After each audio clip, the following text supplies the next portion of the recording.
जय श्री राधे सभी भक्त प्रेमियों को। बंधुओं, जैसा कि आप जानते हैं अभी संध्या काल का समय है। हमारे शास्त्रों में संध्या काल के मध्य में 4 कर्मों को विशेष रूप से परित्याज किया है, मना किया है, जिसे हमें नहीं करना चाहिए।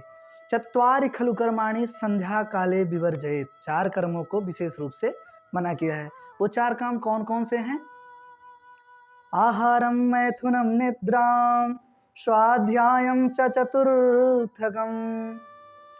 आहार, हमें कितनी भी भूख क्यों न लगी हो, हम कहीं बाहर से आए हों, पर उस समय अगर संध्या काल हो तो उस समय भोजन ग्रहण नहीं करना चाहिए। अगर हम भोजन ग्रहण करते हैं तो भोजन ग्रहण से हमारे शरीर में रोगों का आगमन हो जाता है। जैसे स्वयं शास्त्रों में वर्णन है कि आहारात जायते व्याधि। अगर आप भोजन ग्रहण करेंगे तो आपके शरीर में निश्चित रूप से जरा पीड़ा व्याधि का आगमन हो जाएगा। इसे हमें नहीं करना चाहिए। मैथुनम, संध्या काल के समय हमें विषय भोग वासना आदि स्त्री संग आदि सहवास आदि में लिप्त नहीं होना चाहिए। अगर हम ऐसा काम करते हैं, अगर ऐसी गलती हमसे हो जाती है तो उसका दंड आपको अवश्य ही भुक्त भोग करना पड़ेगा, चाहे आप भूल करके करें, चाहे कामाशक्त होकर के करें। अगर आप वासना आदि में लिप्त हो रहे हैं उस क्षण संध्या काल के समय, तो आपको उसका दंड, उसका प्रायश्चित अवश्य ही भुगतान करना पड़ेगा। प्रमाण स्वयं आप देख लीजिए। मैथुनम का प्रमाण है कि भागवत जी में वर्णन आता है कि ऋषि कश्यप की पत्नी थी दिति, जिनको कामाशक्त बहुत प्रबल हुआ, जिसके कारण से उन्होंने कामाशक्त में उन्होंने ऋषि कश्यप के साथ सहवास किया, जिसका उन्हें प्रायश्चित करना पड़ा।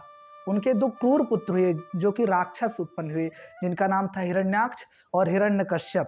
तो इसलिए बंधुओं, हमें संध्या काल के समय ये कार्य बिल्कुल नहीं करना चाहिए। इस कर्म से हमें दूर रहना चाहिए, विषय भोग वासना आदि में लिप्त नहीं होना चाहिए।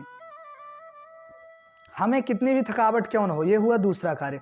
हमें कितनी भी थकावट क्यों न हो, शरीर में बहुत पीड़ा हो, पर हमें उस क्षण संध्या काल के समय हमें निद्रा का आगमन नहीं करना चाहिए। अगर हम सोते हैं तो सोने से क्या होता है कि निद्राश्रयो निवर्तन्ते, ऐसा वर्णन है शास्त्र में कि अगर हम उस समय शयन करते हैं, निद्रा का आवाहन करते हैं या निद्रा देवी को ग्रहण करते हैं, सोते हैं, तो उस समय क्या होता है भैया, उस समय लक्ष्मी स्त्रियों निवर्तन्ते, माता लक्ष्मी रुष्ट हो जाती हैं, क्योंकि उस समय माता लक्ष्मी अपने कमलानाथ भगवान नारायण का स्मरण करती हैं, पूजन करती हैं, चिंतन करती हैं। और उस समय जो भी भक्त, जो भी व्यक्ति उस समय सोता है तो उससे रुष्ट हो जाती हैं और उसे त्याग देती हैं। तो दरिद्रता का योग आपके जीवन में ना बने, आपके ऊपर लक्ष्मी की कृपा बनी रहे, अगर आप ऐसा चाहते हैं तो संध्या काल के समय बिल्कुल नहीं सोना चाहिए। ये हो गया तीसरा। चौथा कर्म कौन सा है?